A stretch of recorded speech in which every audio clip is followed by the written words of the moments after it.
সবাইকে স্বাগত জানাচ্ছি এশিয়ান দেশ সংবাদে। আপনাদের সাথে আছি আমি সৈয়দ মাহিউজ্জামান মুখর। যাচ্ছে পুরো খবরে। পাহাড়ে আধিপত্য বিস্তারকে কেন্দ্র করে রাঙামাটির লংগদু উপজেলার লংগদু ইউনিয়নের মনপতি বাজার এলাকায় দুই পক্ষের মধ্যে গোলাগুলির ঘটনা ঘটেছে।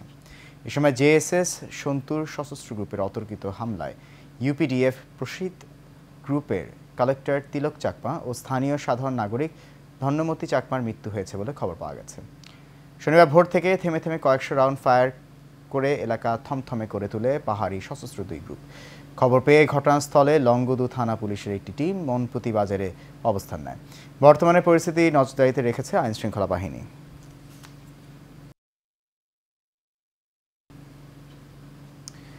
গাইবান্ধার পলাশবাড়িতে পারিবারিক কলহের জেরে আপন চাচার ছুরিকাঘাতে ভাতিজির মৃত্যু হয়েছে। সকালে নিহত পাপিয়ার চাচা রাব্বি মিয়া তার লোকজন নিয়ে পাপিয়াদের পূর্বের বিরোধপূর্ণ জমিতে জোরপূর্বক গাছ রোপণ করতে যায়। এতে পাপিয়া শহর পরিবারের লোকজন বাধা দিলে কথা কাটাকাটির এক পর্যায়ে চাচা রাব্বির হাতে থাকা ছুরি দিয়ে ভাতিজি পাপিয়াকে আঘাত করে। এ সময় রক্তাক্ত অবস্থায় হাসপাতালে নেওয়ার পথে পাপিয়ার মৃত্যু হয়। এই বিষয়ে সহকারী পুলিশ সুপার উদয় কুমার বলেন, এই ঘটনায় পারভিন নামের একজনকে গ্রেফতার করা হয়েছে।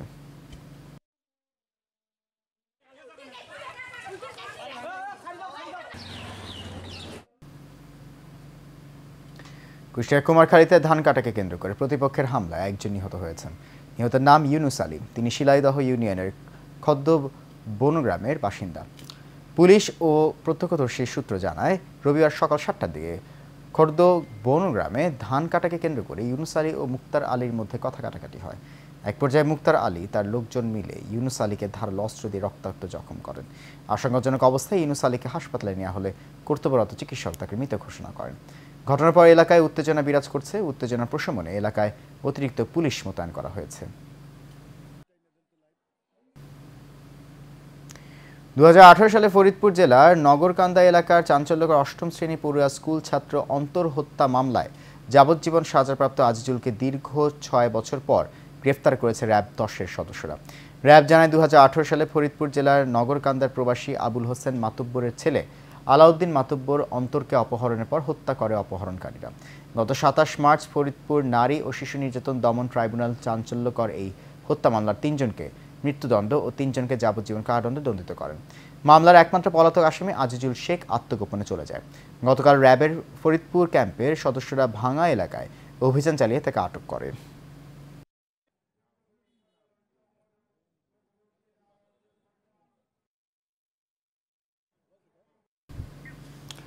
দর্শক, চলে যাচ্ছে এবারে উপজেলা নির্বাচনের খবরে। এই মুহূর্তে বরিশালে মুলাদী উপজেলা নির্বাচনী প্রচারণে ব্যস্ত আছেন প্রার্থীরা। সেখানকার সবশেষ খবরে যুক্ত হচ্ছেন আমাদের সহকর্মী আবু হানিফ। হানিফ, আমাদেরকে জানান যে বরিশালে মুলাদীতে প্রচারণা কেমন দেখছেন প্রার্থীদের?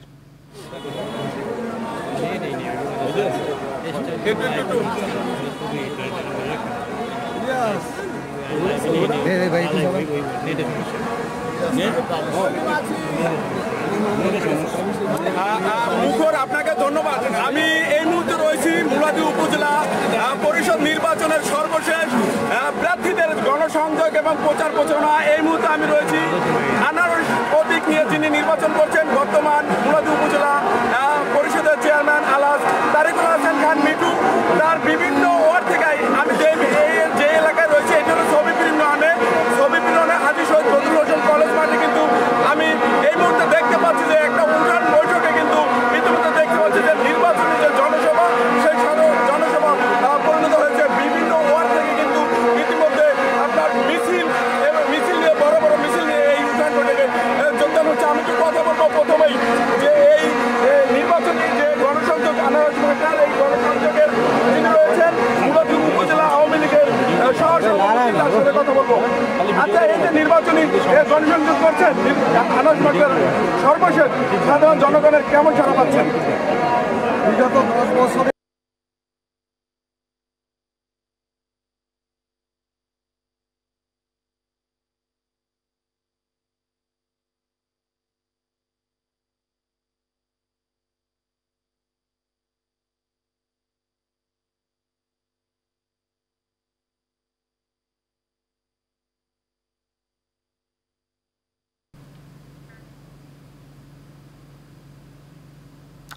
দর্শক, কারিগরি ত্রুটির কারণে সংযোগটি বিচ্ছিন্ন হয়ে গেছে। আমরা পরবর্তীতে আমাদের সহকর্মী আবু হানিফের সাথে আবারও যোগাযোগ করার চেষ্টা করব। চলে যাচ্ছি পরবর্তী প্রসঙ্গে।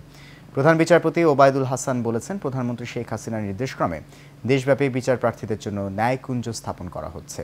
আজ কক্সবাজারে জেলা ও দায়রা জজ আদালত প্রাঙ্গণে বিচার প্রার্থীদের জন্য বিশ্রামাগার ন্যায়কুঞ্জ এর ভিত্তিপ্রস্তর স্থাপন অনুষ্ঠানে প্রধান অতিথির বক্তব্যে তিনি এই কথা বলেন। জেলা ও দায়রা জজ মুন্সি আব্দুল মজিদের সভাপতিত্বে এতে বাংলাদেশ সুপ্রিম কোর্টের আপিল বিভাগের বিচারপতি এম এনায়েতুর রহিম, বিচারপতি মোহাম্মদ আশফাকুল ইসলাম, হাইকোর্ট বেঞ্চ বিভাগের বিচারপতি নাইমা হায়দার, জেলা প্রশাসক মোহাম্মদ শাহিন ইমরান সহ সংশ্লিষ্টরা উপস্থিত ছিলেন।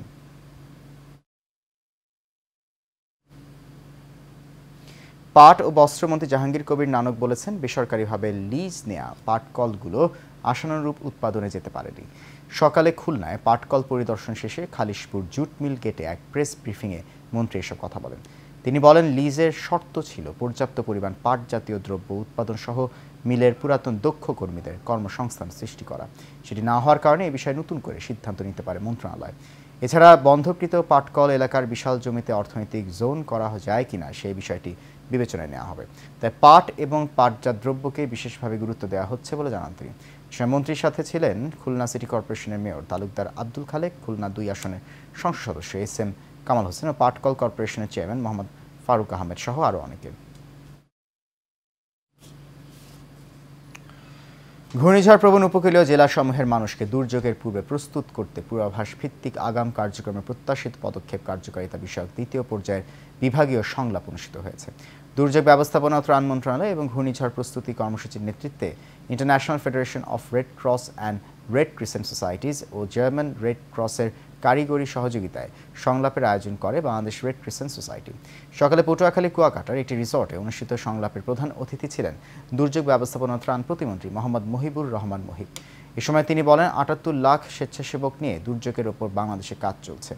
দুর্যোগ মন্ত্রণালয়ের সচিব মোহাম্মদ কামরুল হাসানের সভাপতিত্বে সংলাপে আরও বক্তব্য রাখেন সংসদীয় স্থায়ী কমিটির সভাপতি আসম ফিরোজ সহ কমিটির অন্যান্য সদস্যরা। প্রায় 78 লক্ষ স্বেচ্ছাসেবক কিন্তু আমরা বিভিন্নভাবে ডিজাস্টার উপরে বাংলাদেশে কাজ করতেছি। আওয়ার টার্গেট 1 crore স্বেচ্ছাসেবক সৃষ্টি করা, সেভাবে ডিজাস্টার মন্ত্রণালয় পরিকল্পনা করে কাজ করতেছে। পুলিশ মহাপরিদর্শক চৌধুরী আবদুল্লাহ আল মামুন বলেছেন, দেশে আইন শৃঙ্খলার যে কোনো পরিস্থিতি নিয়ন্ত্রণে পুলিশের পূর্ণ সক্ষমতা রয়েছে। জঙ্গিবাদ সন্ত্রাসবাদ নিয়ন্ত্রণে সমন্বিত উদ্যোগ কার্যকরভাবে পুলিশ সফল হয়েছে বলেও জানান তিনি। মৌলভীবাজার পুলিশ লাইনে মুক্তিযুদ্ধ বিষয়ক টেরাকোটা মৃত্যুঞ্জয়ের উদ্বোধন করে এসব কথা বলেন আইজিপি চৌধুরী আবদুল্লাহ আল মামুন। এরপর পুলিশ সুপার কার্যালয়ে মুজিব কর্নার উদ্বোধন এবং পরিদর্শন করেন তিনি। সঙ্গে উপস্থিত ছিলেন সিলেট রেঞ্জার ডিআইজি শাহ মিজান শফিউর রহমান, জেলা প্রশাসক ডক্টর উর্মি বিনতে সালাম, মৌলভীবাজারে পুলিশ সুপার মোহাম্মদ মনজুর রহমান সহ পুলিশের কর্মকর্তারা।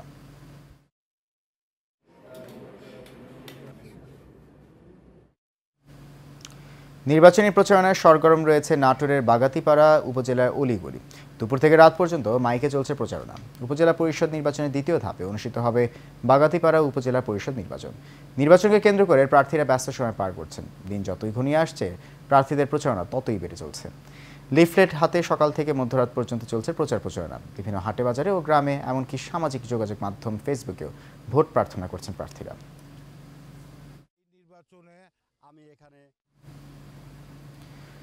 ষষ্ঠ উপজেলা পরিষদ নির্বাচনকে সামনে রেখে ঝালকাঠির নলছিটিতে ব্যস্ত সময় পার করছেন প্রার্থীরা। মোটরসাইকেল মার্কা প্রার্থী মোহাম্মদ সালাউদ্দিন খান সেলিম নলছিটি উপজেলার বিভিন্ন ইউনিয়নের বিভিন্ন স্থানে লিফলেট বিতরণ, মাইকিং সহ নির্বাচনী প্রচারণা চালাচ্ছেন।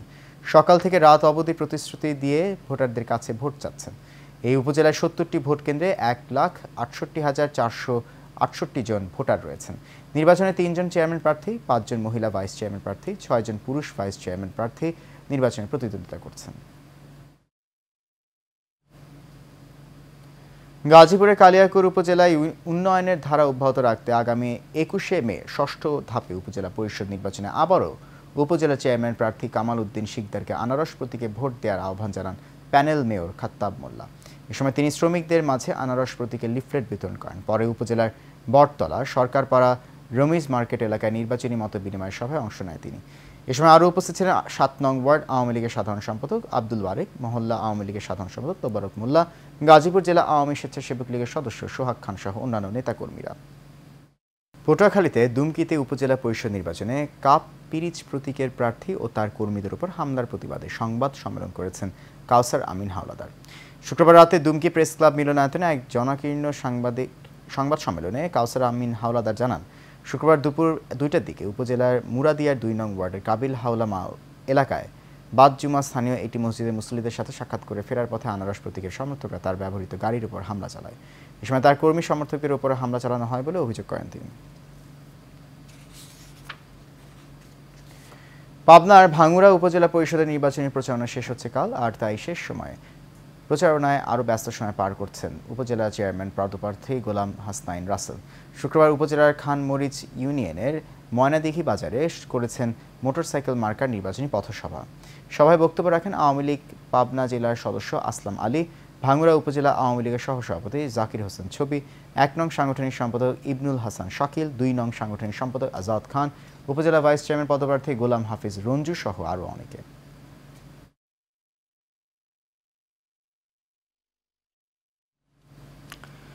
বরগুনা থেকে উপজেলা নির্বাচনের প্রচারণা সবশেষ খবর জানিয়েছেন সহকর্মী তরিকুল ইসলাম রতন। ধন্যবাদ। আমি এখন বর্তমানে উপস্থিত রয়েছি বরগুনা জেলার পাথরঘাটা উপজেলার মোস্তফা গোলাম কবিরের বাসার সম্মুখে। তো আমি এই মুহূর্তে জানতে চাবো যে উনি 5 বছর ছিলেন, সেই 5 বছর কি দায়িত্ব পালন করেছেন এবং পাথরঘাটা উপজেলাবাসীর জন্য কি কি কাজ করেছেন এবং সামনে আবার নির্বাচিত হলে উনি কি কি কাজ করবেন সেই প্রতিশ্রুতি আমি জানতে চাবো। আসলে আপনি তো এবারও একজন প্রার্থী। ধন্যবাদ এশিয়ান টিভিকে। মূলত আমি দীর্ঘ 5 বছর পাথরঘাটা উপজেলা পরিষদের দায়িত্ব পালন করেছি। এই 5 বছরের ভিতরে আমি সন্ত্রাস শতভাগ নির্মূল করতে পারি নাই, তবে শতভাগ নিয়ন্ত্রণে, এবং মাদকও শতভাগ নির্মূল হয় না, তবে শতভাগ নিয়ন্ত্রণ আমি মনে করি। এবং আপনারা ইতিমধ্যে দেখেছেন পাথরঘাটায় কিন্তু যে একটা রমরমা অবস্থা ছিল মাদকের, সেটা কিন্তু এখন নাই। এবং একজন সৎ লোক হিসাবে, স্বচ্ছ লোক হিসাবে আমার পাশে গিয়ে তারা কথা বলতে পারে, তারা দাঁড়াতে পারে, সেভাবে চিহ্নিত করে আজকে তারা আমার কাপ পিরিচ মার্কার পক্ষে তারা অবস্থান নিয়েছে। আগামী 29 তারিখ আমি আশা করি ব্যাপক ভোটের ব্যবধানে আমি জয়যুক্ত লাভ করবো। ধন্যবাদ। ধন্যবাদ। কাপ পিরিচ মার্কার প্রার্থী পাথরঘাটা উপজেলা চেয়ারম্যান প্রার্থী মোস্তফা গোলাম কবির, উনি জানিয়েছেন যে উনি বিগত 5 বছর চেয়ারম্যানের দায়িত্ব পালন করছেন এবং স্বচ্ছতার সহিত দায়িত্ব পালন করছেন। আমার কাছে ছিল এই সর্বশেষ। তরিকুল ইসলাম, বরগুনা। নওগাঁর বদলগাছিতে সমন্বিত ব্যবস্থাপনার মাধ্যমে কৃষি যান্ত্রিকীকরণ প্রকল্পের আওতায় 50% ভর্তুকি মূল্যে ধান কাটা, মাড়াই যন্ত্র, কম্বাইন হারভেস্টার বিতরণ করা হয়েছে। এ উপলক্ষে বেলা 11টায় কৃষি সম্প্রসারণ অধিদপ্তর বদলগাছির উদ্যোগে উপজেলা পরিষদ হলরুমে এক আলোচনা সভার ও বিতরণ অনুষ্ঠানের আয়োজন করা হয়। এতে প্রধান অতিথি হিসেবে উপস্থিত ছিলেন নওগাঁ 3 আসনের সংসদ সদস্য সৌরেন্দ্রনাথ চক্রবর্তী। উপজেলা নির্বাহী অফিসার মোহাম্মদ কামরুল হাসান সোহাগের সভাপতিত্বে বিশেষ অতিথি হিসেবে উপস্থিত ছিলেন উপজেলা চেয়ারম্যান শামসুল আলম খান। এ সময় স্বাগত বক্তব্য রাখেন উপজেলা কৃষি অফিসার কৃষিবিদ সাবার ফারহান।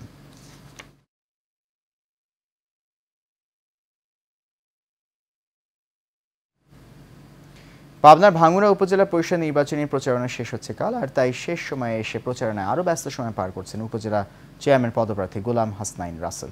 শুক্রবার উপজেলার খানমরিচ ইউনিয়নের ময়নাদিঘি বাজারে করেছেন মোটরসাইকেল মার্কার নির্বাচনী পথসভা। সভায় বক্তব্য রাখেন আওয়ামী লীগ পাবনা জেলার সদস্য আসলাম আলী, ভাঙ্গুড়া উপজেলা আওয়ামী লীগের সহসভাপতি জাকির হোসেন ছবি, 1 নং সাংগঠনিক সম্পাদক ইবনুল হাসান শাকিল, 2 নং সাংগঠনিক সম্পাদক আজাদ খান, উপজেলা ভাইস চেয়ারম্যান পদপ্রার্থী গোলাম হাফিজ রঞ্জু সহ আরও অনেকে।